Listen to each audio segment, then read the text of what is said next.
Hello students, मैं Manoj Agrawal for the NEET classes. Mukhyamantri Abhyuday योजना के अंतर्गत आपका स्वागत है। हम फोटोसिंथेसिस की बात कर रहे थे, प्रकाश संश्लेषण की। 3 स्टेप में इसको डिवाइड किया गया था इस सिलेबस के अनुसार। तो फर्स्ट पार्ट में हमने आपको बताया था कि वास्तव डेफिनीशन क्या होती है फोटोसिंथेसिस की, कौन कौन से पिगमेंट होते हैं, वर्णक होते हैं जो इसमें हेल्प करते हैं। फिर पिगमेंट को बताने के बाद हमने क्लोरोप्लास्ट का स्ट्रक्चर बताया था, क्लोरोप्लास्ट के अंदर जो क्लोरोफिल होता है उसके बारे में बताया था, ग्रेनम स्टोमा बताया था। उसके बाद जो प्रकाश संश्लेषण में 2 स्टेप थे, लाइट और डार्क फेज। लाइट फेज प्रकाशिक अपक्रिया में जल का प्रकाशिक अपघटन होता है और O2 उत्पन्न होती है, ठीक है। और जो इलेक्ट्रॉन विभिन्न वाहकों से होते हुए ATP और NADPH बनाते हैं, वो कौन सा फेज था? लाइट फेज था। तो ATP और NADPH जो एसिमिलेटरी पावर है, परिपाचन शक्ति जो बनते हैं, वो नेक्स्ट डार्क फेज में काम आते हैं। डार्क फेज बने अप्रकाशिक अपक्रिया। तो प्रकाश संश्लेषण में दोनों स्टेप थे, प्रकाशिक और अप्रकाशिक। तो प्रकाशिक में जल के विखंडन से O2 उत्पन्न होती है और अप्रकाशिक में CO2 के रिडक्शन या अपचयन से क्या बनता है? फूड बनता है। तो अप्रकाशिक क्रिया का हम पढ़ रहे थे डार्क रिएक्शन। तो डार्क रिएक्शन आपने देखा था कि CO2 के अपचयन की जो अभिक्रिया है भोजन प्रणाली की, डार्क रिएक्शन थी, वो 3 स्टेप में पूरी हो रही थी। अलग अलग वेज हैं। एक है C3 साइकिल, इस तरह भी फूड बन सकता है, वाया C4 साइकिल बन सकता है और वाया कैम प्लांट से बन सकता है। तो हमने C3 साइकिल पढ़ लिया था। C3 साइकिल केल्विन बेंसन ने डिस्कवर किया था, in which most of the intermediate compound is of 3 carbon. तो ये नॉर्मल प्लांट्स में होने वाली प्रकाश संश्लेषण की अभिक्रिया, भोजन बनाने की अभिक्रिया, जो अप्रकाशिक अभिक्रिया है, जिसमें अधिकांश मध्यवर्ती यौगिक 3 कार्बन के होने के कारण C3 साइकिल कहलाता है। इसकी खोज केल्विन बेंसन ने की थी और आपने देखा था ये केल्विन बेंसन ने कि किस तरह से एक साइक्लिक रिएक्शन के थ्रू यहाँ पर ग्लूकोज भी बन रहा था और फिर लगातार जहाँ जिस यौगिक से शुरुआत की थी RUBP राइबोलोज बाइफॉस्फेट से, वो भी बन रहा था। और राइबोलोज बाइफॉस्फेट जो बन रहा था वो CO2 से रिएक्ट करके सबसे पहला कंपाउंड बना रहा था फास्फोग्लिसरिक एसिड। 12 मोल बन रहे थे 3-3 कार्बन के। तो यहाँ पर डार्क रिएक्शन में C3 साइकिल कल पढ़ लिया था। आज अब पढ़ते हैं C4 साइकिल। प्रकाश संश्लेषण की अप्रकाशिक अभिक्रिया में C4 साइकिल डिस्कवर्ड बाय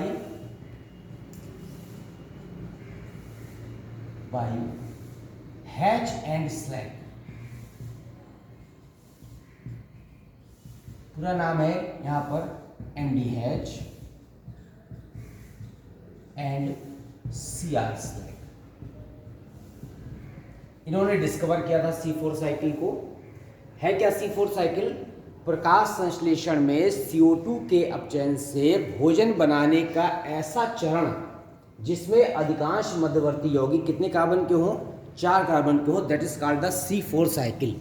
तो C4 साइकिल हम यहाँ पढ़ रहे हैं, डिस्कवर्ड बाय द MDH और CR स्लैक। अब जो C4 साइकिल है, it is mostly found into the monocots. एक बीजपत्री पौधे में पाई जाती है। एक बीजपत्री पौधा आपको पता है, जैसा जैसा व्हीट, मेज,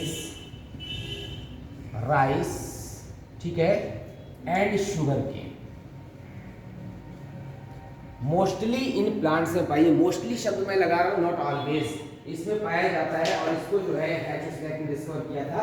और क्यों ये ज़्यादा यूजफुल है? Because it is more efficient. ये C3 की तुलना में ज़्यादा एफिशिएंट होता है, उसको हम बाद में डिस्क्राइब करेंगे। अभी आप ये देखेंगे कि जो C4 साइकिल है, ये जिन प्लांट्स में पाया जाता है बीजपत्री पौधों में, उसमें एक लीफ एनाटॉमी स्पेशल टाइप की होती है। Special type of leaf anatomy, special type of leaf. इन पौधों में पत्तियों की आंतरिक संरचना स्पेशल प्रकार की होती है, that is called the क्रैंज type.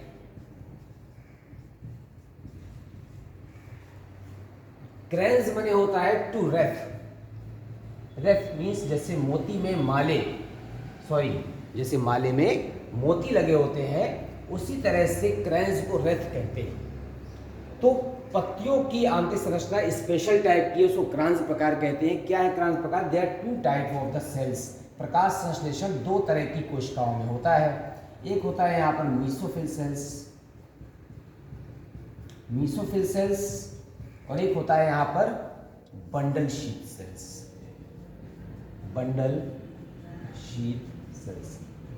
Vascular bundle, संवहन बंडल आपने नाम सुना है। संवहन बंडल के चारों ओर जो आवरण होता है वो बंडल शीथ होता है, और बंडल शीथ की जो सेल्स होती हैं और जो मीसोफिल सेल्स होती हैं, इन दोनों में C4 साइकिल मिल करके कंप्लीट हो रहा है, और जो दोनों में कंप्लीट हो रहा है इसलिए इसे क्या कहते हैं, यहाँ पर क्रांज प्रकार कहते हैं। अब जो क्रांज प्रकार है आपका, तो अब क्या स्पेशल टाइप है इसमें, जो mesophyll cells containing chloroplast and having only granum in chloroplast. इन सेल्स में जो क्लोरोप्लास्ट है हरितलवक, उसमें केवल क्या प्रेजेंट है, ग्रेनम प्रेजेंट है। ओनली ग्रेनम हो सकता है, या फिर कभी कभी होता है कि हाईली प्रेजेंटेड या highly affected granum as well as the very less proportion of the stroma. तो स्ट्रोमा की मात्रा बहुत कम है और ग्रेनम की मात्रा बहुत ज़्यादा है। इस तरह का जो कोशिका है मीसोफिल सेल्स की, और जो बंडल शीथ सेल्स है they contain the chloroplast and only stroma present in chloroplast. Stroma आपको पता है जो बीच का लिक्विड होता है हरितलवक में, उसको क्या कहते हैं, स्ट्रोमा कहते हैं। तो मीसोफिल सेल्स में केवल ग्रेनम होता है और बंडल शीथ सेल्स में केवल स्ट्रोमा होता है। और मीसोफिल सेल्स में यहाँ पर पैलिसेड टिश्यू नहीं होते, खंभ ऊतक नहीं होता, पैलिसेड टिश्यू, ठीक है।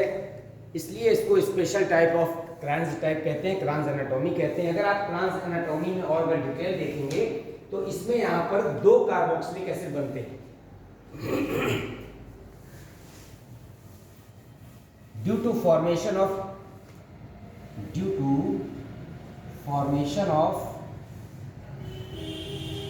2 कार्बोक्सिलिक एसिड, 2 कार्बोक्सिलिक एसिड बनने के कारण it is also known as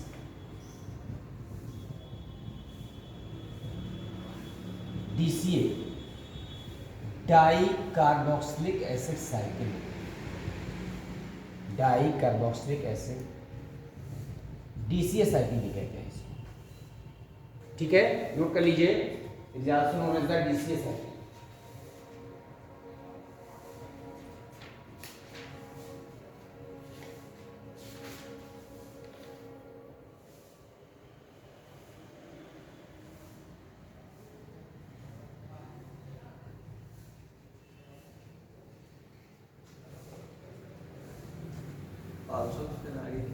also known as the DCA cycle, also known as लिख दिया शॉर्ट में। अभी क्या है कि C4 साइकिल जो है, या C4 साइकिल को DCA साइकिल भी कहते हैं। C4 DCA cycle is present in xerophytic plants. Mostly ऐसे जो पौधे होते हैं वो जीरोफिटिक होते हैं। जीरोफिटिक का मतलब आप जानते हैं, जीरुत मैंने होता है, जीरिक शब्द से बना है ड्राई से, और फाइटा मैंने बना है क्या, प्लांट से। तो ड्राई प्लांट का मतलब सूखे पौधे नहीं, ये रेगिस्तानी स्थानों पर पाए जाने वाले या जल की कमी वाले स्थानों पर पाए जाने पौधे जीरोफिटिक कहलाते हैं। इसीलिए इस तरह का जो चक्र है वो मोस्टली जीरोफिटिक प्लांट्स में होता है। मोस्टली शब्द लगा हुआ है, तो मेज है, सोरघम है, व्हीट है, इसके अलावा क्या है आपका, शुगर केन है, इसमें पाया जाता है। अब आप देखेंगे यहाँ पर कि C4 साइकिल नाम इसलिए पड़ा है क्योंकि most of the intermediate compound कैसे है, is of 4 carbon. Most of the intermediate compound in this cycle is of 4 carbon.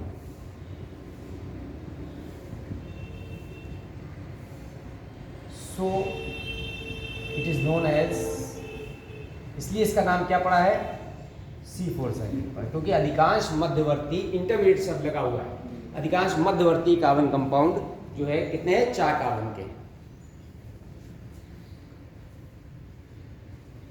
अब आप देखिए मैं यहाँ पर C4 साइकिल का डायग्रामेटिक रिप्रेजेंटेशन बना रहा हूँ।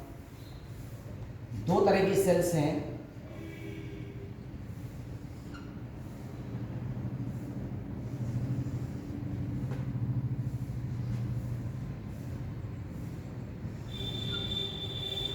This is the mesophyll cell and it's the bundle sheath cell. Bundle sheath cell.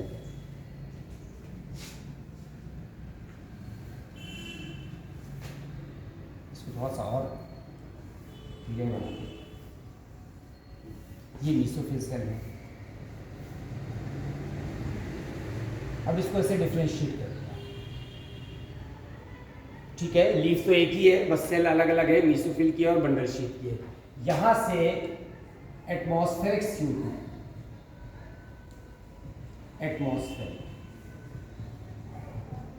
वायुमंडल से CO2 गैस यहां इंटर कर रही है और पहले से जो यौगिक है वो है फास्फोइनोल पाइरुवेट। 3 कार्बन का यौगिक है, नाम है फास्फोइनोल पाइरुवेट। इस यौगिक में CO2 आकर जुड़ गया। ये पहले से कितने कार्बन का था? तो जो यौगिक बनेगा that is the oxalo acetic acid, is the 4 carbon compound, नाम है ऑक्सैलो एसिटिक एसिड। बनाइए। तो यहां पर फर्स्ट स्टेबल कंपाउंड क्या बना? ऑक्सैलो एस्टिक एसिड बना। कितने कार्बन का था? 4 कार्बन। अभी जो ऑक्सैलो एस्टिक एसिड है it is converted into the malic acid.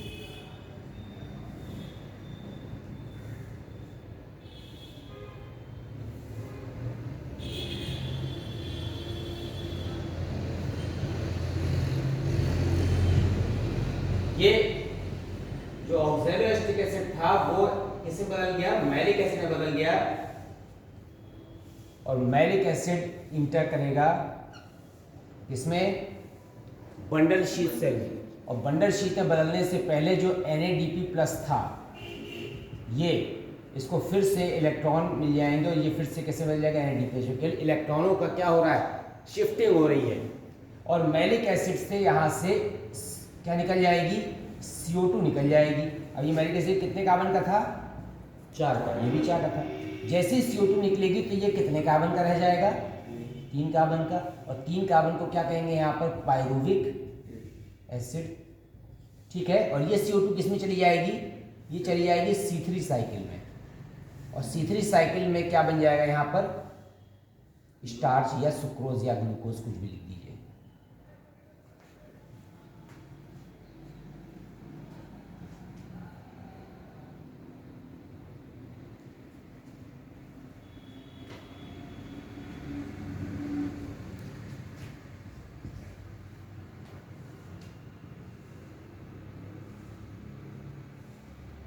अब आप देख रहे हैं पायरुवेट 3 कार्बन का था और यहाँ बना है फास्फोइनोल पायरुवेट।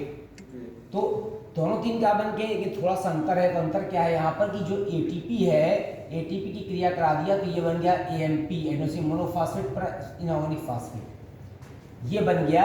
तो ये जो पायरुविक एसिड था ये बदल जाएगा फास्फोइनोल पायरुवेट नामक कंपाउंड में। कार्बन उतने ही रहेंगे, फिर से एटमॉस्फेयर की CO2 को एब्जॉर्ब करेगा, फिर 4 कार्बन कंपाउंड बनेगा oxalo acetic acid. It is converted into the malic acid and malic acid again differentiated or divided into the CO2 plus pyruvic acid. तो CO2 निकलती रहेगी इससे लगातार और C3 साइकिल के थ्रू क्या बनता रहेगा? फूड ही बनता रहेगा। तो आप देख रहे हैं C3 cycle is under the या इनसाइड द बंडल शीथ। तो या फिर ये कह सकते हैं C3 cycle also present to the C4 cycle. तो C3 cycle is the part of the C4 cycle. तो यहाँ पर क्या हो रहा है कि ज़्यादा इसलिए फूड सिंथेसाइज होगा C4 साइकिल में क्योंकि C3 में जो बन रहा है फूड बनने का मतलब है जितने ATP और NADPH को स्टोर कर ले रहा है केमिकल एनर्जी के रूप में वो तो कर ही रहा है। इसके अलावा यहाँ पर इस वाले मेसोफिल सेल्स में भी आप देख रहे हैं कि किस तरह से फूड क्या हो रहा है? सिंथेसाइज हो रहा है। तो ये क्या करेगा कि C3 साइकिल की तुलना में ज़्यादा फूड सिंथेसाइज करेंगे क्योंकि C3 is the part of the C4।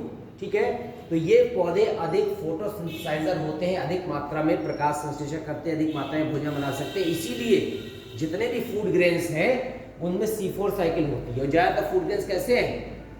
C4 चक्र है और मोनोकॉट प्लांट है। मैं उसकी बात नहीं कर रहा हूँ कि फ्रूट्स की, जितने भी एडिबल सीड ग्रेन्स हैं, ठीक है ना, अनाज जिसे कहते हैं सीरियल्स, वो ज़्यादातर एक बीजपत्री हैं, उसमें मोनोकॉट जो है होते हैं, वो C4 साइकिल पाई जाती है और ये C3 की तुलना में ज़्यादा फूड सिंथेसाइज करते हैं। एक और डिफरेंस से रीज़न है कि क्यों ज़्यादा सिंथेसाइज करते हैं कि इनमें प्रकाशीय श्वसन नहीं होता, उसको भी आगे पढ़ाएंगे। तो फोटो रिस्पायरेशन का मतलब होता है in respiration in the presence of the oxygen. तो ऑक्सीजन की सहायता से, ऑक्सीजन की उपस्थिति में ये श्वसन तेजी से करने लगते हैं C3 प्लांट्स। तो अधिकांश फूड जो बना हुआ होता है उसको क्या कर देते हैं? वेस्ट कर देते हैं, जबकि C4 चक्र में यहाँ पर प्रकाशीय श्वसन नहीं होता। तो जो फूड बना है वो केवल किसके लिए होता है? ह्यूमन बींग्स के लिए होता है। ठीक है, ये कंप्लीट हो गया आपका, बना लीजिए।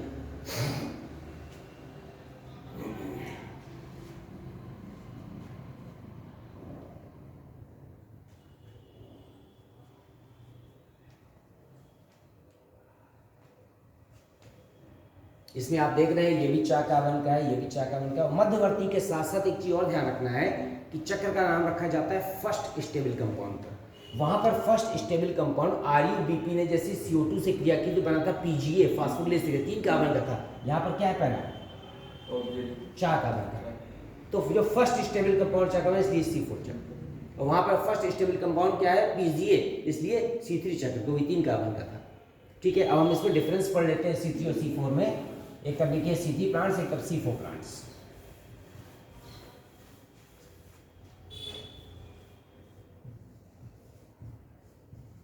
C3 प्लांट्स या C3 चक्र लिख सकते हैं, दोनों सेम है। देखिए कैसे डिफरेंशिएट करेंगे। सबसे पहले तो आप समझ लीजिए, जो C3 प्लांट्स हैं उसमें CO2 का जो उपयोग होता है, ठीक है ना, CO2 fixation eight one time, एक ही बार CO2 का क्या होता है उपयोग, कहां पर? जब RuBP क्या कर रहा था? RuBP कंबाइन कर रहा था किससे? CO2 से। पहला कंपाउंड था RuBP कल C3 चक्र में, और जैसे ही RuBP राइबोलोज बाइफॉस्फेट ने CO2 से क्रिया की थी 6CO2 से, तो पहला कंपाउंड क्या बन गया था यहाँ पर? PGA, phosphoglyceric acid. कितने कार्बन का? 3 कार्बन का। तो CO2 का फिक्सेशन एक बार होता है। C4 अभी आप बना चुके हैं, उसमें आप देख रहे हैं कि C4 में कि पहले एटमॉस्फेयर से, वायुमंडल से CO2 आई, तो किसने क्रिया किससे मिल गई? आके PEP से। तो एक बार PEP ने इसका उपयोग किया CO2 का, और दोबारा यहाँ पर बंडल शीट में CO2 निकल के कहाँ जा रही है? C3 चक्र में। तो CO2 का फिक्सेशन कितनी बार हो रहा है? 2 बार हो रहा है। इस तरफ लिख दीजिए CO2 fixation, CO2 fixation at 2 time।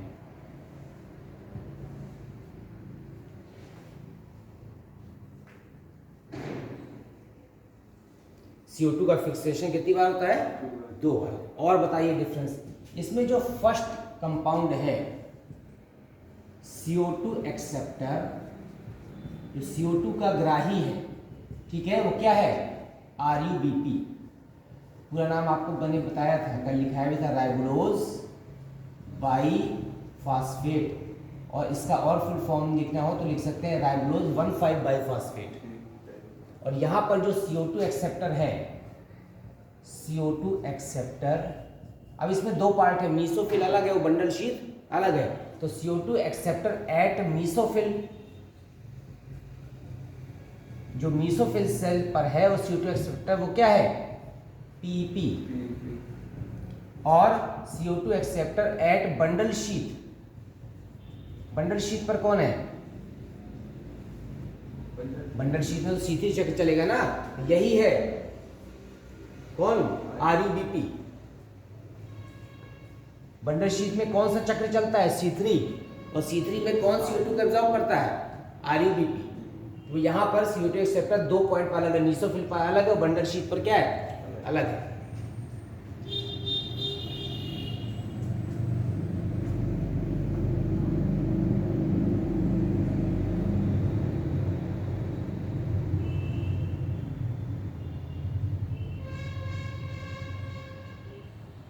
ठीक है, अब देखिए first stable compound,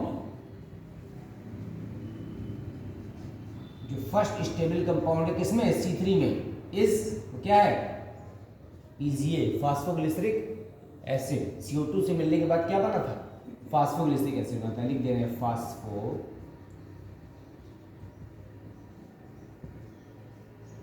glyceric acid.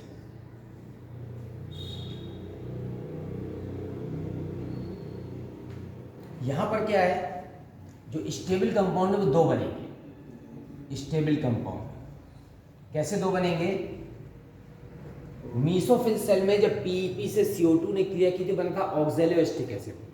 तो यहां पर फिर स्टेबल कंपाउंड में तो मीसोफिल में बनेगा, मीसोफिल में बनेगा क्या, ऑक्सैलो एसिटिक एसिड, ठीक है ना, ऐसे लिख सकते हैं इन मीसोफिल। मैलिक एसिड बाद में कन्वर्ट हुआ था, ऑक्सैलो एसिटिक कन्वर्ट हुआ मैलिक में। पहला स्टेबल कंपाउंड क्या था, ऑक्सैलो एसिटिक। और बंडल शीट में क्या था, बंडल शीट में तो C3 चक्र चलता है ना, तो वहां पर क्या होगा, phosphoglyceric acid in bundle sheath. समझ में आ गया, इस तरह से दो स्टेबल कंपाउंड बन रहे हैं। वहां पर के लिए एक ही स्टेबल कंपाउंड बन रहा था, फास्फोग्लिसरिक एसिड। यहां पर बंडल शीट में बन रहा है फास्फोग्लिसरिक एसिड और मीसोफिल में बन रहा है कौन सा, ऑक्सैलोएस्टिक एसिड।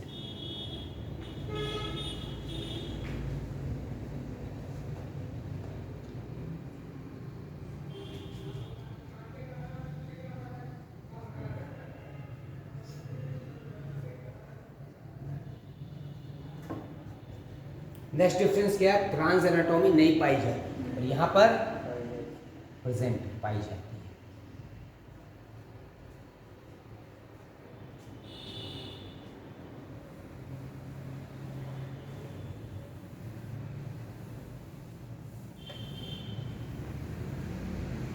अब देखिए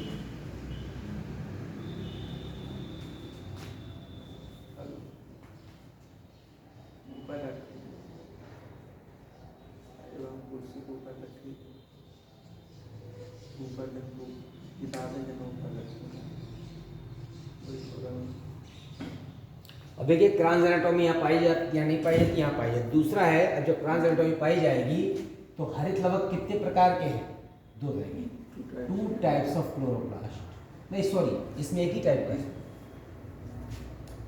1 टाइप ऑफ क्लोरोप्लास्ट।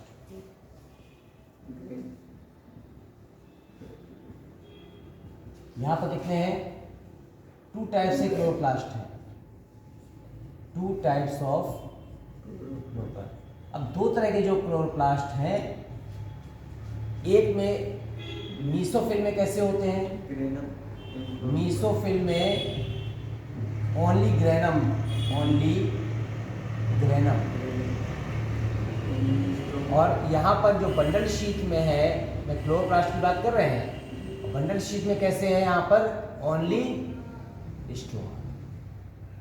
तो आप देख रहे हैं जबकि C3 प्लांट्स में दोनों चीज होती है, क्लोरोप्लास्ट में ग्रेनम भी और स्ट्रोमा भी। यहाँ पर मीसोफिल में केवल ग्रेनम है और बंडल शीट में केवल स्ट्रोमा। इसका लाभ क्या है कि जैसे इसे कहते हैं डिवीजन ऑफ लेबर, कार्य का विभाजन। केवल ग्रेनम होगा तो खूब सारी लाइट को एब्जॉर्ब करेगा क्योंकि क्लोरोफिल मॉलिक्यूल बहुत सारे होंगे। इसमें केवल स्ट्रोमा होगा तो C4 जो डार्क साइकिल है वो बहुत तेजी से होगी, ठीक है ना। इसको दोनों काम करने पड़ रहे हैं, लाइट फेज भी और डार्क फेज भी, इसमें अलग अलग है, इसकी एफिशिएंसी क्या हो गई, ज्यादा हो गई।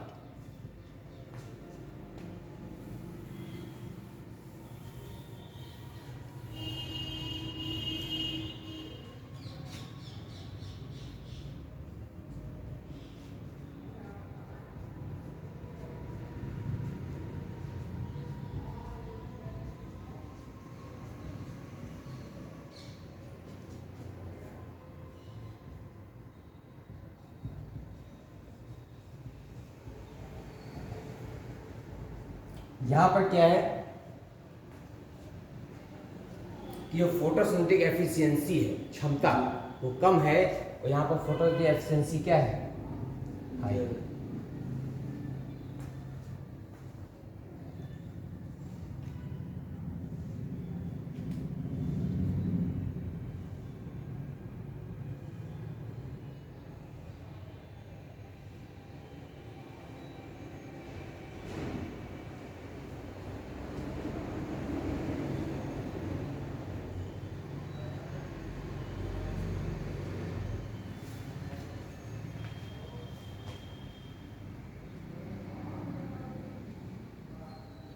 अब देखिए एफिशिएंसी की बात करने के बाद हम देखते हैं कि जो फोटो रेस्पिरेशन होता है, तो प्रकाशीय श्वसन, उसमें फूड क्या होता है, बर्न होता है। तो जो फोटो रिस्पायरेटरी लॉस है, photo respiratory loss is maximum,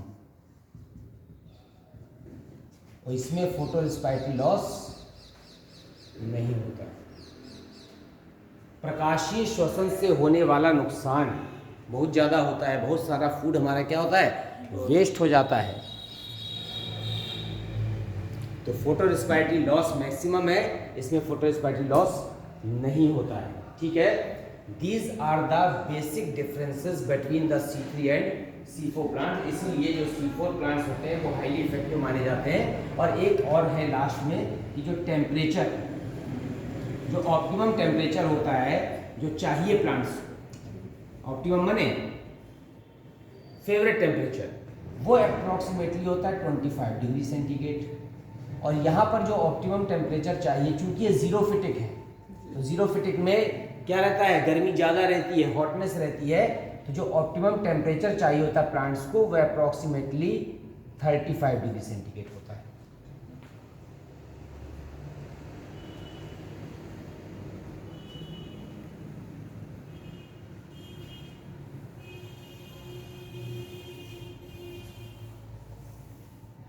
आपने देखा किस तरह से यहाँ पर प्रकाश संश्लेषण का डार्क रिएक्शन जो चल रहा था, उसमें C3 और C4 में आपने डिफरेंस पढ़ लिया। मोस्ट ऑफ द प्लांट्स में इसी प्रकार से फूड सिंथेसाइज होता है। लेकिन एक और मैकेनिज्म है फूड सिंथेसाइजेशन की, जिसका केम प्लांट्स। C4 चक्र में CO2 का अपचयन 3 विधि से होता है। ठीक है, 3 विधियों से हो सकता है। कुछ प्लांट्स C3 चक्र एब्जॉर्ब करते हैं, कुछ प्लांट्स में C4 साइकिल के लिए मॉडिफिकेशन होता है। ये जो कैम प्लांट्स है, this called the crassulacean acid metabolism, crassulacean acid metabolism, CAM plants.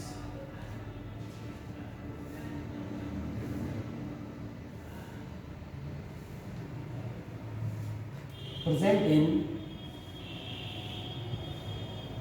Crassulaceae family, Euphorbiaceae family, Crassulaceae, Euphorbiaceae and Cactaceae family.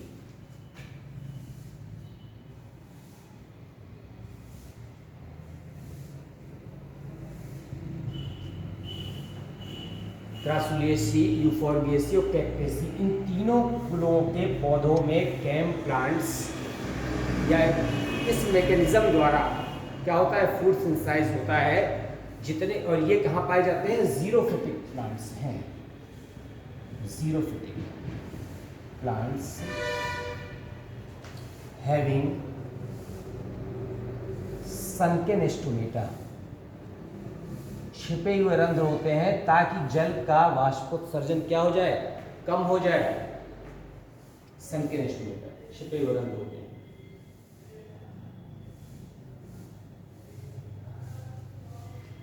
And scoto active stomata, ये ज्यादा इंपॉर्टेंट वर्ड है। स्कोटो एक्टिव स्टोमेटा, इसका मतलब होता है कि open in night and closed eight day. दिन में गर्मी के कारण स्टोमेटा क्या रहते हैं, बंद रहते हैं, और रात में टेम्परेचर लो हो जाता है, स्टोमेटा खुल जाते हैं। That is called the scoto active stomata.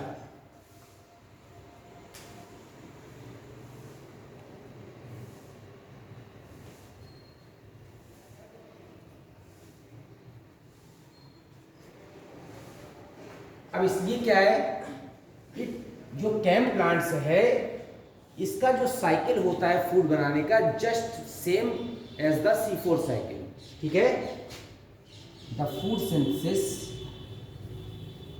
The CO2 reduction, ऐसा लिखें, CO2 reduction is same as C4 but occurs only in mesophyll cell. वहां पर दो तरह की सेल थी, मीसोफिल और बंडल शील। यहां पर केवल कौन सी है, मीसोफिल सेल्स है। आ रहा है, लिख दीजिए CO2 का रिडक्शन जो है सेम होता है C4 की तरह, लेकिन केवल मीसोफिल सेल्स में ही इस तरह से फूड सेंसाइजेशन होता है।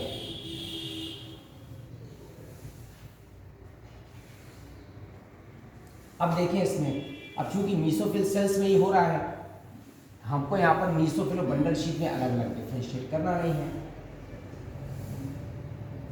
अब अलग अलग डिफ्रेंशिएट नहीं करना है तो हमने इसको जो है,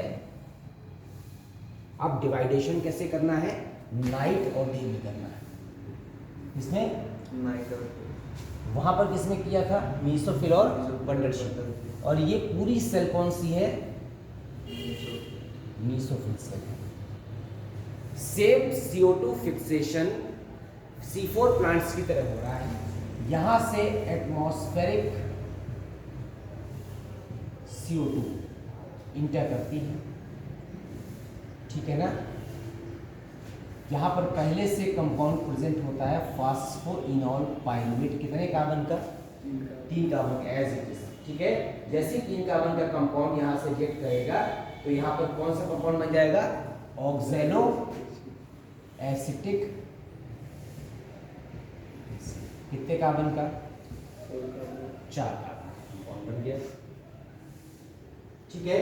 अब ये 4 कार्बन का कंपाउंड एज इट इज जैसे उसमें कन्वर्ट हुआ था, किसमें, मैलिक एसिड में कन्वर्ट हो जाएगा।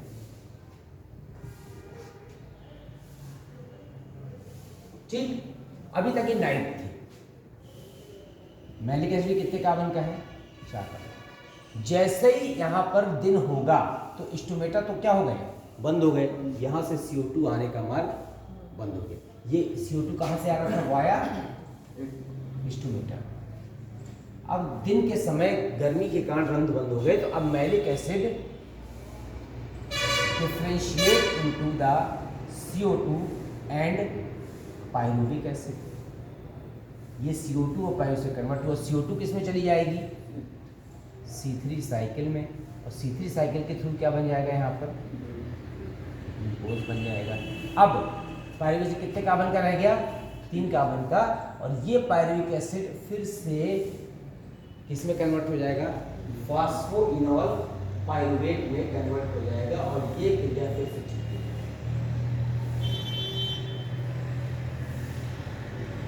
केवल डे और नाइट का मैकेनिज्म है, C4 से डिफरेंस शो कर रहा है, बाकी सेम C4 साइकिल की है।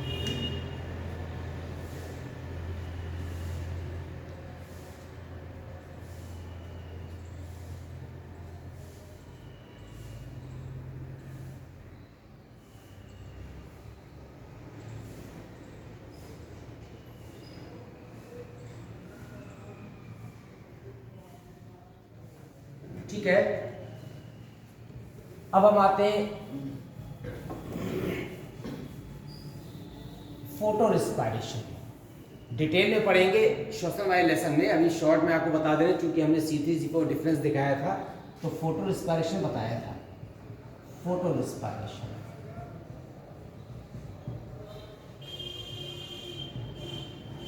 The respiration in plants in the presence of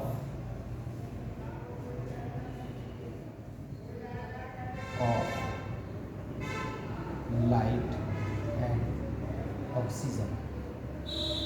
light की प्रेजेंस में जो पौधों में रिस्पिरेशन हो रहा है, तो रिस्पिरेशन में यहां पर क्या होता है, the destruction of food,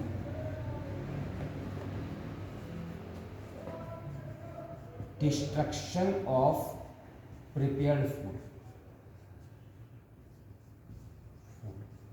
and no energy is produced। अब देखिए फूड का डिस्ट्रक्शन तो हो रहा है लेकिन एनर्जी प्राप्त नहीं, और इसलिए हमारे लिए क्या है, हार्मफुल है। अगर प्लांट्स को एनर्जी मिल रही होती तो उसके लिए यूजफुल हो जाता। नो एनर्जी, और रिस्पिरेशन के थ्रू हमको क्या मिलती है, एनर्जी, लेकिन ये फोटो रिस्पायरेशन है। No energy is produced. इसीलिए इसे एक वेस्टेज प्रोसेस माना जाता है।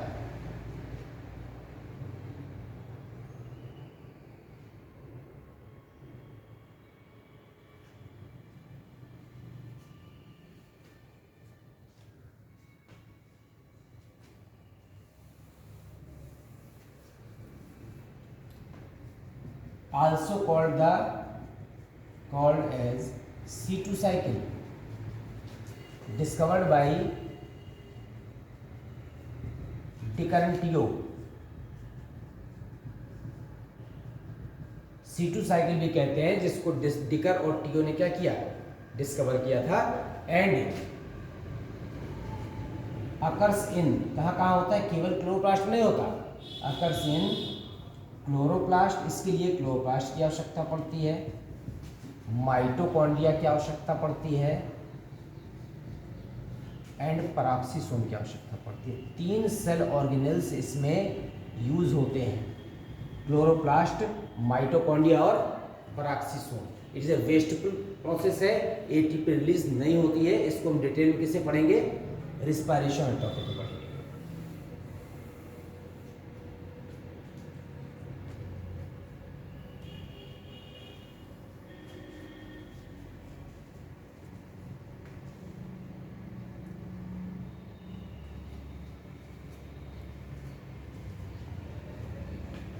क्लोरोप्लास्ट, माइटोकॉन्ड्रिया और पराक्सीसोम।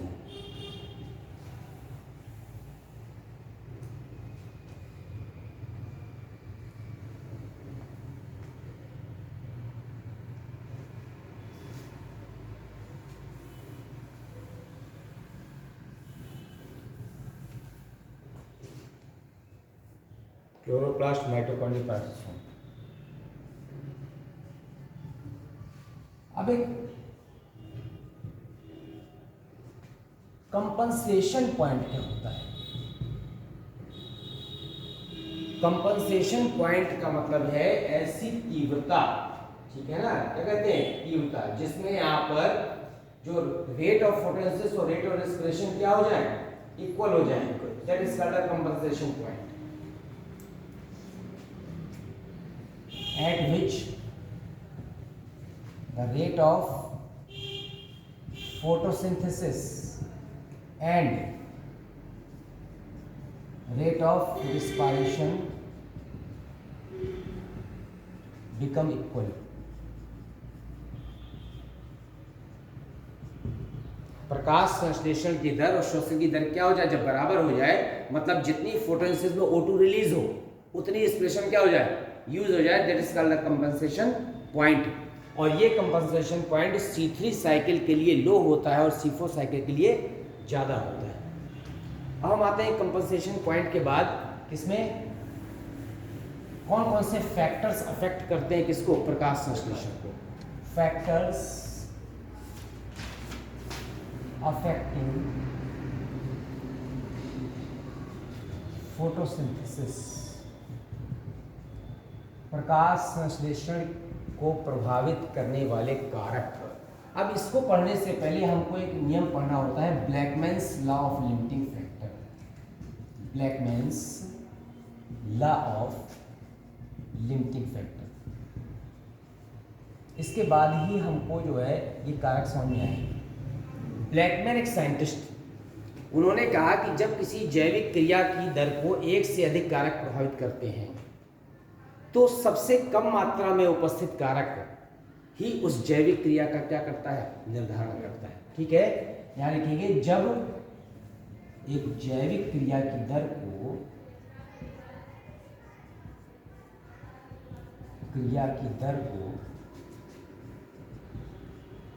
एक से अधिक कारक प्रभावित करते हैं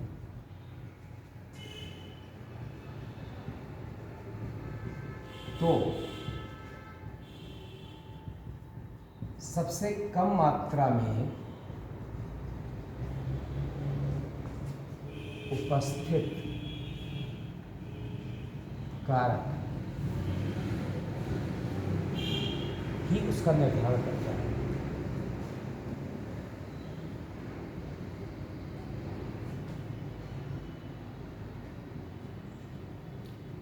ब्लैकनेस और लिमिटिंग सबसे कम मात्रा में जो प्रभाव कारक है उसका निर्धारण करता है या क्रिया की दर को क्या कर देता है, प्रभावित करता है या रोक देता है।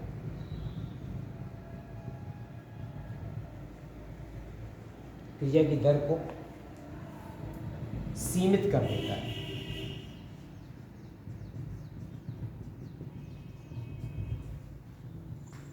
अब क्या है, एक एग्जाम्पल दिया है उन्होंने इसके लिए। क्या एग्जाम्पल दिया, उन्होंने कहा कि मान लीजिए प्रकाश संश्लेषण हो रहा है एनवायरनमेंट, तो प्रकाश संश्लेषण होने के लिए सपोज करिए कि यहाँ पर दो फैक्टर हैं, एक यहाँ पर CO2 कंसंट्रेशन, CO2 की सांद्रता, और दूसरा है फैक्टर लाइट।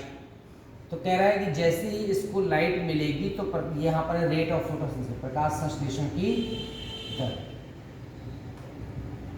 तो CO2 की सांद्रता है तो यहाँ पर यह है लाइट, इंटू 1 कर दिया, मतलब एक निश्चित मात्रा में लाइट दी गई। तो प्रकाश संश्लेषण की दर पहले बढ़ी, बाद में क्या हो गई, स्थिर हो गई, क्योंकि CO2 की सांद्रता तो है लेकिन प्रकाश की मात्रा क्या हो गई, सीमित हो गई। दोबारा हमने यहाँ पर फिर से लाइट की मात्रा बढ़ाई, तीव्रता बढ़ा दी, तो थोड़ी प्रकाश संश्लेषण की दर फिर बढ़ी, फिर क्या हो गई, सीमित हो गई। फिर हमने प्रकाश की तीव्रता और बढ़ाई तो फिर ये बढ़ी और फिर क्या हो गई, सीमित हो गई। ये प्रूफ कर रहा है कि एक फैक्टर कितनी भी ज़्यादा मात्रा में हो, अगर दूसरा फैक्टर कम है, दूसरा कारक कम है, तो वही उस क्रिया की दर को क्या कर देगा, सीमित कर देगा। That is called the Blackman's law of limiting factor. अब इन्होंने यहाँ पर इस रूल के बाद क्या बताया कि प्रकाश कैसे प्रभावित करता है, तापमान कैसे प्रभावित करता है, CO2 की सांद्रता कैसे प्रभावित करती है। तो हम यहाँ पर फैक्टर्स में कौन कौन से ले लेते हैं, पहले ले लेते हैं यहाँ पर लाइट, ठीक है। लाइट के बाद क्या है, टेम्परेचर, फिर उसके बाद CO2 की मात्रा, फिर उसके बाद O2 की मात्रा, फिर उसके बाद पोल्यूटेंट्स, प्रदूषक जो होते हैं वो किस तरह से लिमिट कर सकते हैं, ठीक है। फिर उसके बाद जल की मात्रा। ये तो हो गए सब कौन से कारक, ये सब है बाह्य कारक,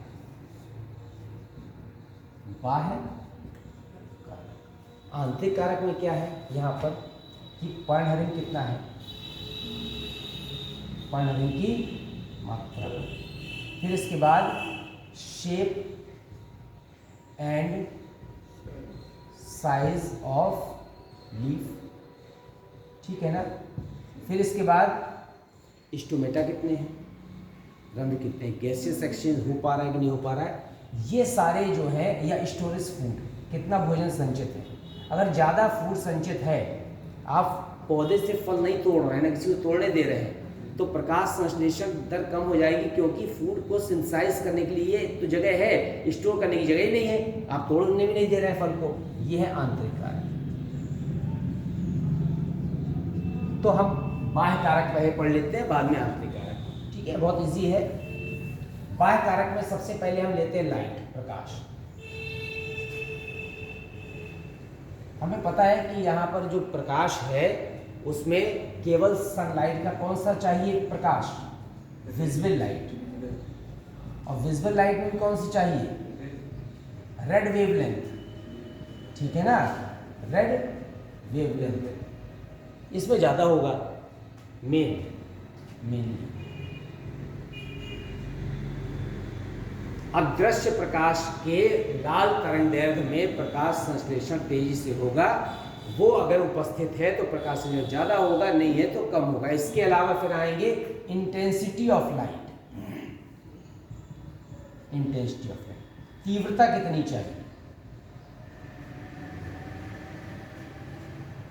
ठीक है। फिर इसके बाद जो प्रकाश संश्लेषण दर हो रही है, तो प्रकाश की यहाँ पर पहले तो कौन सी वेवलेंथ है, कितनी तीव्रता है, और कितनी देर तक प्रकाश मिल रहा है, ड्यूरेशन ऑफ लाइट, सब प्रभावित करते हैं किसको, प्रकाश संश्लेषण की दर, ड्यूरेशन ऑफ लाइट। अब ड्यूरेशन के आधार पे आपने एक टॉपिक पढ़ा है यहाँ पर कि फोटो पीरियडिज्म, क्या कहते हैं हिंदी में, दीप्तिकालिता, कितने समय तक प्रकाश चाहिए, 8 घंटे चाहिए, 10 घंटे चाहिए, 12 घंटे चाहिए, लॉन्ग डे प्लांट है कि शॉर्ट डे प्लांट है कि न्यूट्रल प्लांट है कि लॉन्ग शॉर्ट डे प्लांट है कि शॉर्ट लॉन्ग डे प्लांट है, इसके हिसाब से सब तय होता है। ठीक है, फिर हम आते हैं प्रकाश के बाद जो नेक्स्ट इंपॉर्टेंट फैक्टर है वो है टेम्परेचर, तापमान। अब क्या होता है कि सामान्य रूप से पौधों को सामान्यतः कितना टेम्परेचर चाहिए, 20 डिग्री से 40 डिग्री के मध्य में तापमान चाहिए होता है। मान लीजिए यहाँ पर रेट ऑफ फोटोसिंथेसिस ले लें, रेट ऑफ फोटोसिंथेसिस, और यहाँ पर क्या ले लें हम, इस जगह पर टेम्परेचर। तो हम देखेंगे प्रकाश संश्लेषण की दर एक निश्चित ताप तक बढ़ती जाती है, उसके बाद क्या होने लगती है, कम होती है। तो ये जो ऑप्टिमम टेम्परेचर है ये लगभग 35 डिग्री होता है। कितना, 35 डिग्री। इसे कहते हैं यहाँ पर एट 35 डिग्री द फोटोसिंथेसिस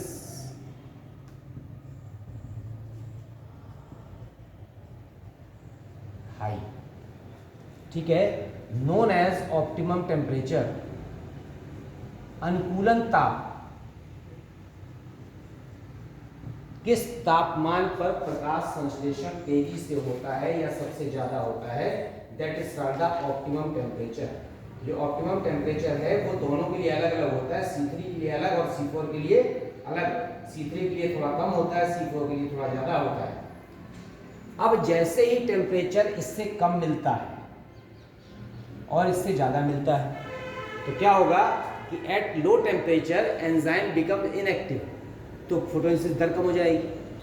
और हाई टेम्परेचर पर एंजाइम क्या हो जाएंगे, डीनेचर्ड हो जाएंगे, मर जाएंगे, तो अपने आप प्रकाशन की दर कम हो जाएगी। तो ये तो ऑप्टिमम टेम्परेचर है। तो लो टेम्परेचर पर क्या हो जाते हैं, लो टेम्परेचर पर एंजाइम इनएक्टिव। जब इनएक्टिव हो जाएंगे तो दर क्या हो जाएगी यहाँ पर, फोटोसिंथेसिस स्लो। ठीक, अगर हाई टेम्परेचर ले लिया हमने, ज़्यादा हाई टेम्परेचर ले लिया तो एंजाइम क्या हो जाएंगे, डीनेचर्ड हो जाएंगे। डीनेचर्ड माने नष्ट हो गए, तो फोटोसिंथेसिस क्या हो जाएगी यहाँ पर, स्टॉप, शुरू हो जाएगी। ये है यहाँ पर अनुकूलन ताप।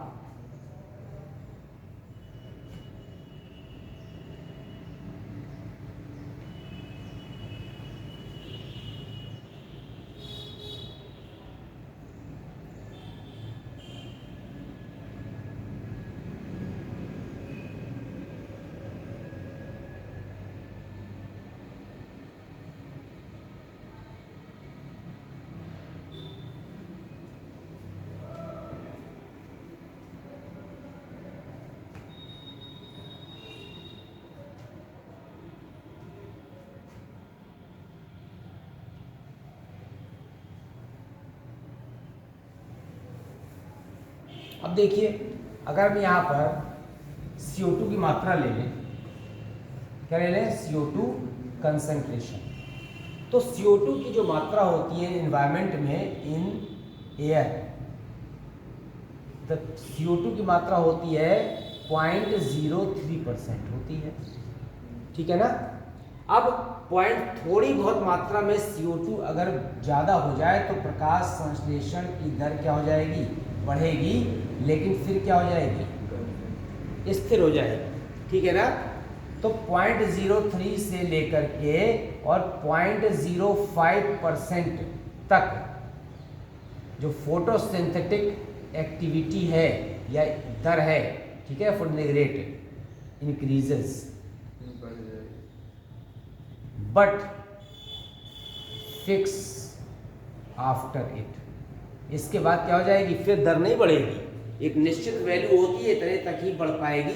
इसलिए CO2 की सांद्रता बहुत ज़्यादा बढ़ने से कोई बहुत ज़्यादा प्रकाश संश्लेषण नहीं होता है। नहीं तो लोग खुश हो जाएं कि अरे खूब जो है प्रदूषण करो और जो है खूब पेड़ काटो, CO2 बढ़ेगी तो और पैसे, ऐसा नहीं होता है। अब हम आते हैं यहाँ पर O2 की मात्रा, ये इंपॉर्टेंट है। अब आप सोचो कि O2 की मात्रा वायुमंडल में 21% होती है, ऑक्सीजन ज़्यादा होने से प्रकाश संश्लेषण दर बढ़ती नहीं है, कम हो जाती है, क्योंकि जो रोबिस्को एंजाइम है वो ऑक्सीजनेज एक्टिविटी शुरू कर देता है और फोटो रेस्पिरेशन बढ़ जाता है। तो जो O2 की मात्रा है यहाँ पर, O2 की मात्रा जैसे ही बढ़ेगी तो प्रकाश संश्लेषण दर क्या हो जाएगी, कम हो जाएगी। तो at high O2 percentage the photosynthetic activity slows down, कम हो जाती है, known as slows down. Warburg effect, एक साइंटिस्ट वारबर्ग हुए, उन्होंने बताया कि जैसे O2 की प्रतिशत मात्रा बढ़ाते जाएंगे तो O2 यहाँ पर इनिबिटरी इफेक्ट की तरह कार्य करती है, इनिबिशन की तरह कार्य करती है। Warburg BUR। So O2 act as inhibitory factor या मेजर लिमिटिंग फैक्टर। तो प्रकाश संश्लेषण की दर O2 के कारण से जो है केवल क्या हो जाएगी, कम हो जाएगी। अब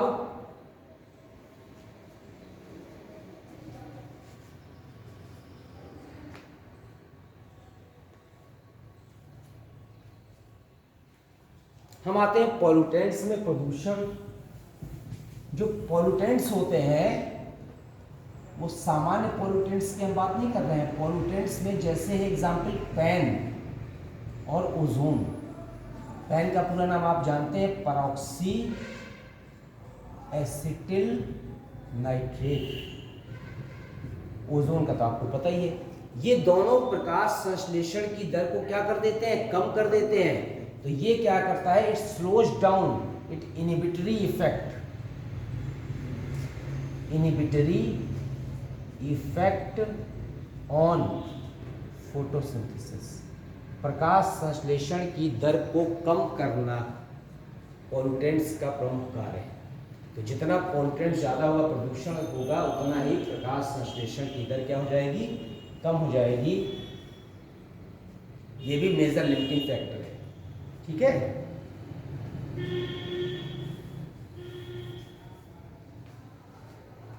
हम आते हैं H2O की मात्रा, अवेलेबल वाटर।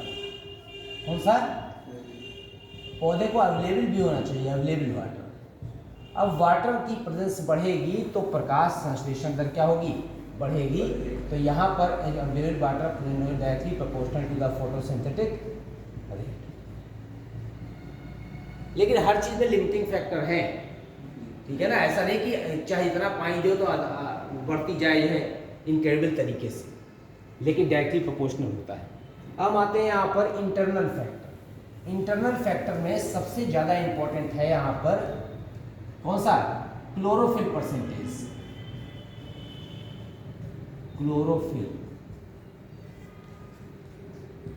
मोर क्लोरोफिल होगा तो प्रकाश संश्लेषण की दर डायरेक्टली प्रोपोर्शनल होगी, बढ़ेगी, फोटोसिंथेटिक रेट, ठीक है।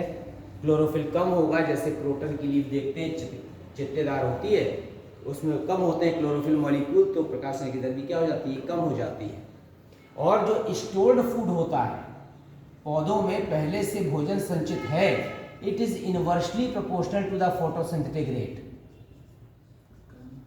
ज्यादा भोजन संचित होगा तो प्रकाश की दर कम हो जाएगी, क्योंकि स्टोर करने के लिए कहीं स्पेस ही नहीं रह गया, तो वो इनवर्सली प्रोपोर्शनल है फोटोसिंथेटिक रेट के।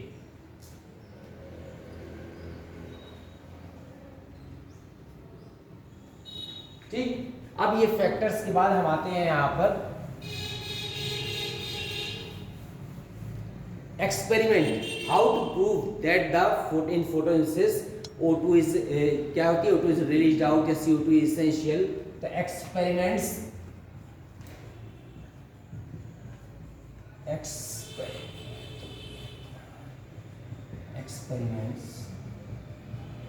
about photosynthesis. अब एक एक्सपेरिमेंट है to prove that O2 is released in photosynthesis। एक एक्सपेरिमेंट है कि प्रूव करिए कि क्या रिलीज होती है, O2 रिलीज होती है प्रकाश संश्लेषण में। तो आपको कुछ करना नहीं है, इसके लिए आपने यहाँ पर एक ऐसा बीकर ले लिया है ना। इस बीकर में आपने एक प्लांट ले लिया, एक्वाटिक प्लांट होता है, एक्वाटिक और सबमर्ज्ड, उसको कहते हैं हाइड्रिला। क्या कहते हैं? हाइड्रिला। वो हाइड्रा एनिमल है, ये हाइड्रिला है। और ये आपने एक फनल ऐसे करके रख दिया उलट करके, उसके नीचे प्लांट है और ये पूरे बीकर में क्या भरा हुआ है? पानी भरा हुआ है। अब इसके ऊपर आपने एक टेस्ट ट्यूब रख दी है, क्या रख दी है? Inverted test tube. इन्वर्टेड माने उल्टा, इन्वर्टेड टेस्ट ट्यूब। अब इस पूरे उपकरण को आपने कांच के जार में चूंकि रखा हुआ है तो इसको सनलाइट मिल रही है। अब जब सनलाइट मिल रही है तो कुछ समय पश्चात यहाँ ऊपर जो है इस जगह पर एयर बबल इकट्ठा होंगे। क्या इकट्ठा होंगे? अब अगर हम इसको उठा करके जलती हुई माचिस की तीली टेस्ट ट्यूब के माउथ पर ले जाएं तो माचिस की तीली और तेजी से जलने लगती है। और इसका मतलब है कि जो the gas which is collected at the top of the test tube is helpful in the burning. तो जलने में सहायक कौन सी गैस है? O2 है। इससे एक्सपेरिमेंट से हम प्रूव कर सकते हैं यहाँ पर। तो क्या हो जाएगा यहाँ पर? Burning matchstick burns fastly, और तेजी से जलती है, on the mouth of test tube, that proves the O2 gas. O2 gas का कंफर्मेशन टेस्ट है कि माचिस की तीली जलती और तेजी से जलने लगती है। तो यहाँ पर प्रकाश संश्लेषण क्रिया में O2 गैस बन रही है। हम इस एक्सपेरिमेंट से क्या कर सकते हैं? प्रूव कर सकते हैं। अब एक प्रकाश संश्लेषण के बाद एक इंपॉर्टेंट प्रयोग आता है कि how can you prove that sunlight is essential in photosynthesis, that sunlight is essential। कैसे प्रूव करेंगे कि प्रकाश संश्लेषण में सूर्य का प्रकाश क्या है? आवश्यक। इसके लिए क्या करते हैं, एक यहाँ पर पॉटेड प्लांट ले लेते हैं ऐसा।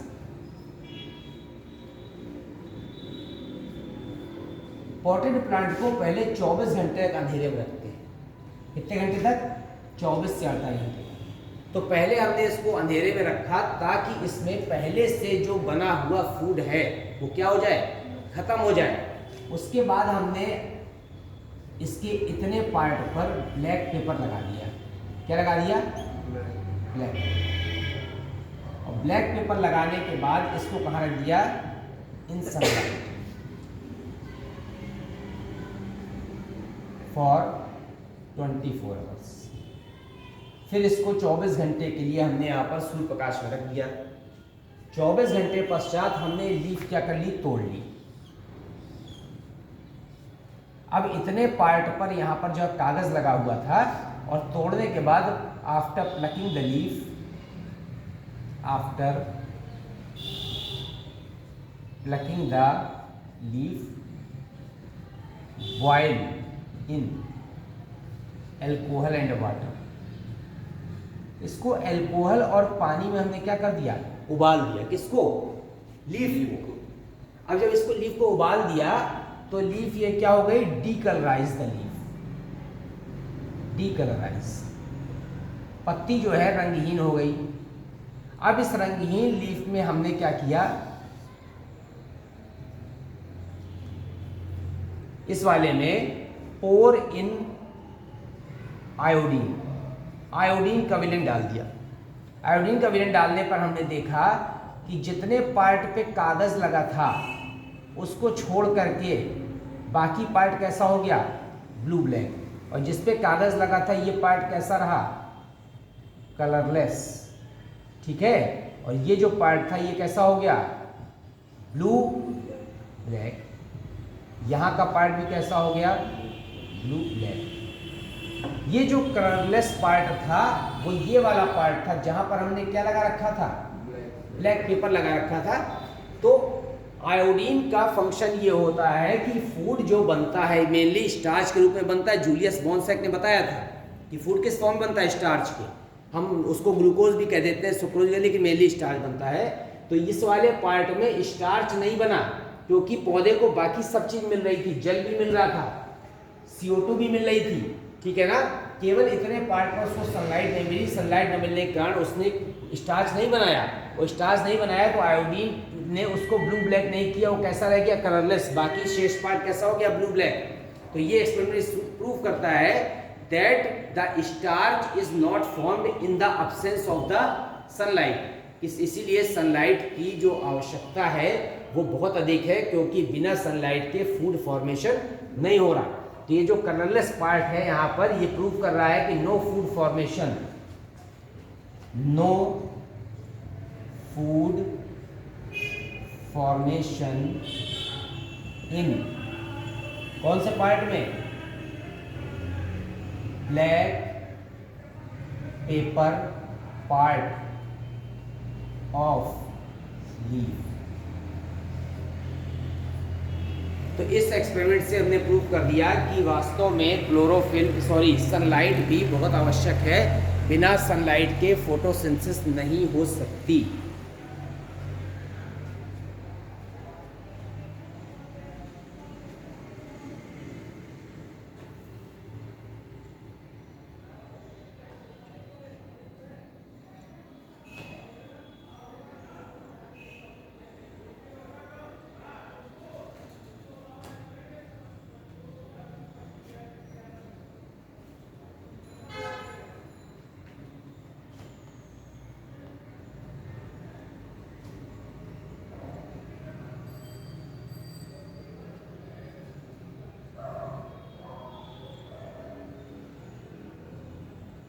ब्लैक पेपर पार्ट कह सकते हैं या इसको और इजी लैंग्वेज में shaded part,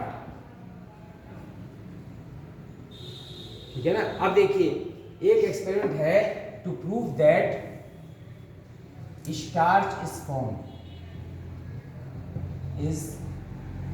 formed in photosynthesis. Prove करिए कि मंड ही बनता है।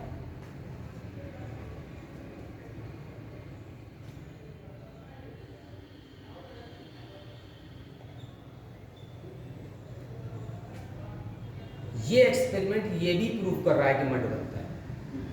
हमने इसी तरह से पहले 24 से 28 घंटे तक एक गमले तो पौधे को अंधेरे में रख दिया, फिर हमने उसमें कागज़ लगा दिया।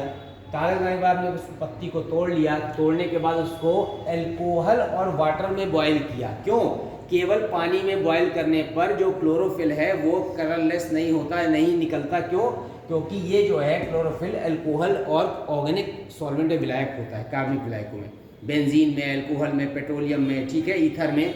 इसीलिए अल्कोहल में उबालने के बाद जब पत्ती डीकलराइज हो गई तो हमने उसमें आयोडीन डाल दिया। आयोडीन डाला तो हमको पता है कि मंड को ब्लू ब्लैक में कन्वर्ट करता है। और मंड को ब्लैक कन्वर्ट का मतलब है कि क्या बन रहा है यहाँ पर, starch is formed in the photo, कि मंड ही बनता है प्रकाश संश्लेषण में। आप जरूरी नहीं कि ब्लैक पेपर लगाएं, ब्लैक पेपर आप हटा भी दें तो ब्लैक पेपर हटाने के बाद नॉर्मल आप लीफ ले लीजिए ऐसी, और इसको सनलाइट में फिर से रखेंगे और रखने के बाद जो है पत्ती डीकलराइज हो जाएगी तो आप देखेंगे आयोडीन डालने पर पूरी पत्ती कैसी हो गई, ब्लू ब्लैक हो गई। इसका मतलब है कि पूरे पार्ट ने क्या बनाया, मंड बनाया।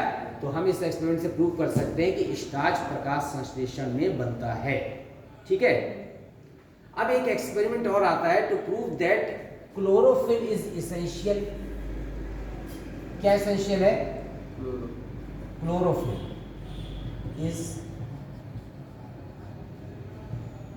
essential in photosynthesis, पर्णहरिम आवश्यक है। इसके लिए क्या किया हमने यहाँ पर,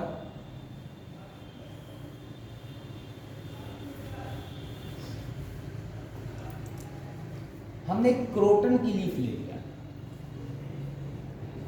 the croton leaf.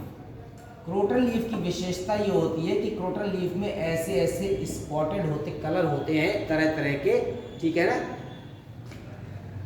Various coloured spots on leaf. पहले इसको 24 घंटे तक अंधेरे में रखा, उसके बाद इसको किस में रख दिया, यहाँ पर सनलाइट में। सनलाइट में जब हमने पॉट को रख दिया और सनलाइट में रखने के बाद पॉट को हमने पत्ती को क्या कर लिया, तोड़ा, और फिर उसके बाद करके क्या कर लिया, इसको बॉयल किया। Boil in alcohol and water. किसको बॉयल किया है, लीफ को। इस लीफ को यहाँ पर ऐसे प्लग कर दिया, तोड़ दिया। अब अल्कोहल वाटर बॉयल करने के बाद जो हमारी लीफ है, इसको हमने किस में डाल दिया, आयोडीन सॉल्यूशन। आयोडीन में विलयन में डालने पर जो पार्ट अलग अलग कलर के थे वो रंगहीन रहे, और शेष पार्ट कैसा हो गया, यहाँ पर ये जो पार्ट है ये स्पॉट्स, कलर्ड स्पॉट्स, ठीक है ना। कौन कौन से कलर हो सकते हैं, रेड हो सकता है अदर देन ग्रीन। तो जो कलर्ड स्पॉट्स थे बिकम या रिमेन लिखते हैं, जो कलर्ड स्पॉट रिमेन कलरलेस।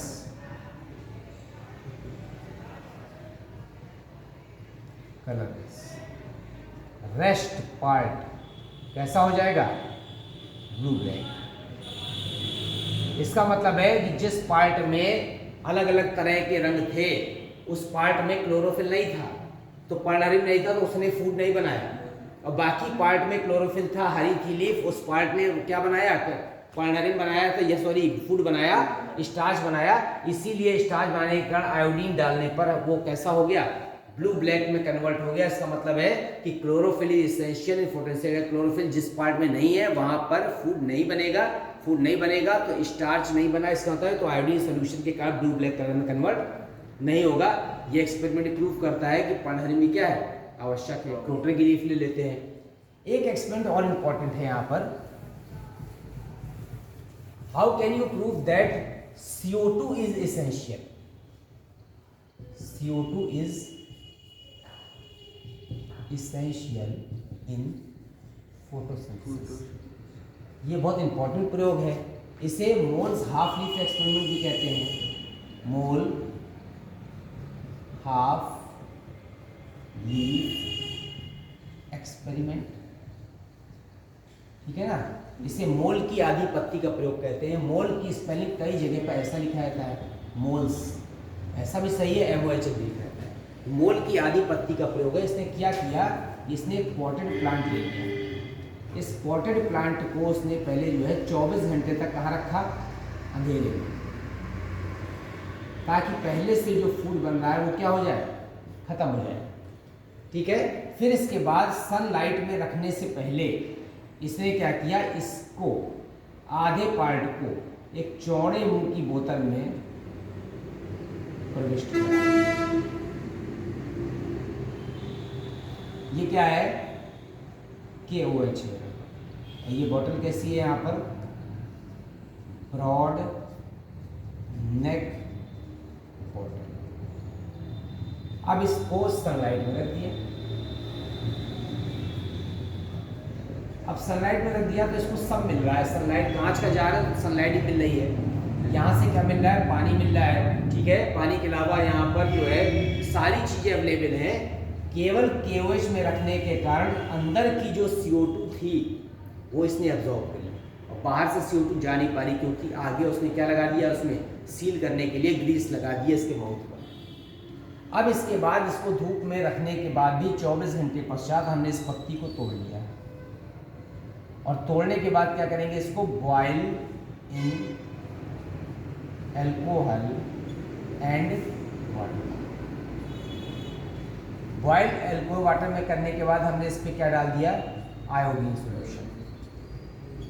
जब आयोडीन सॉल्यूशन डाला तो जो पार्ट बॉटल के अंदर था वो पार्ट रंगहीन रहा, और बाकी पार्ट कैसा हो गया, ब्लू ब्लैक इन कलर। और ये जो पार्ट था कलरलेस, ठीक है, कैसा रह गया, रंगहीन। इसका मतलब है कि पत्ती में ये पार्ट रंगहीन क्यों रहा, इसने फूड नहीं बनाया। क्यों नहीं बनाया, बाकी सारी चीजें थी, क्या नहीं था, केवल CO2 नहीं था। इसे कहते हैं मोल की आधी पत्ती का, उसने अलग अलग पत्ती में करता तो हो सकता है कि कह देते कि एक पत्ती में कोई डिफेक्ट रहा होगा, कोई डिसीज रही होगी, इसलिए आधी पत्ती में। तो colourless due to non formation of food, due to absence of, किसकी absence थी, CO2, बाकी सारी चीज तो अवेलेबल थी। इस एक्सपेरिमेंट से उसने प्रूव कर दिया कि CO2 ना होने के कारण भी फूड सिंथेसाइजेशन नहीं हो सकता, ठीक है। तो हमने आपको फोटोसिंथेसिस में जो डार्क रिएक्शन में 3 जो है विधियों से फूड बन सकता है, C3 चक्र बता दिया, C3 केल्विन बेंसन कहते हैं, C4 चक्र बता दिया, उसको हैस्लैक चक्र भी कहते हैं, उसी को DCA साइकिल भी कहते हैं। हैच और स्लैक ने खोजा था, मोर इफेक्टिव होते हैं, प्रकाश संश्लेषण ज़्यादा करते हैं, और यहाँ पर जो है CO2 का फिक्सेशन 2 बार होता है C4 में। फिर आपको कैम प्लांट्स बता दिया कि जीरोफिटिक पार्ट पाए जाते हैं और नाइट में स्टोमेटा खुलते हैं, डे में बंद रहते हैं, ऐसे स्टोमेटा स्कोटोटॉपिक कहलाते हैं। कैम प्लांट्स को क्रासुलेशन एसिड मेटाबॉलिज्म भी कहते हैं, क्रासुलिएसी, यूफॉर्बिएसी और कैक्टेसी फैमिली में पाया जाता है। फिर कैम प्लांट्स के बाद हमने आपको बता दिया कि कौन कौन से यहाँ पर प्रकाश संचय को फैक्टर प्रभावित करते हैं। बाय फैक्टर में लाइट हो सकता है, CO2 की मात्रा हो सकती है, टेम्परेचर हो सकता है, O2 की मात्रा हो सकती है, पॉल्यूटेंट्स हो सकते हैं, और इंटरनल फैक्टर में क्लोरोफिल की मात्रा हो सकती है, और किसकी मात्रा हो सकती है, यहाँ पर स्टोरेज फूड कितना है। फिर एक्सपेरिमेंट कैसे प्रूव करते हैं कि हाँ प्रकाश संश्लेषण में कौन कौन सी चीज़ें उपयोगी हैं, कि लाइट यूजफुल क्यों है, इसका एक्सपेरिमेंट बता दिया। O2 रिलीज ही क्यों होती है, O2 ही रिलीज हो रही है ना कि कोई और गैस, उसका एक्सपेरिमेंट बता दिया। CO2 क्यों एसेंशियल है, इसका बता दिया। ये फूड फॉर्मेशन में स्टार्च ही बनता है, उसका एक्सपेरिमेंट बता दिया। और इसके अलावा आपने देख लिया कि कौन कौन से फैक्टर भी प्रकाश संश्लेषण में उपयोगी हैं। आज 3 दिन के टॉपिक में प्रकाश संश्लेषण संबंधी सारे टॉपिक आपके हो गए। नेक्स्ट टाइम पर जो टॉपिक मिलेगा उसको देखेंगे। Okay, thank you.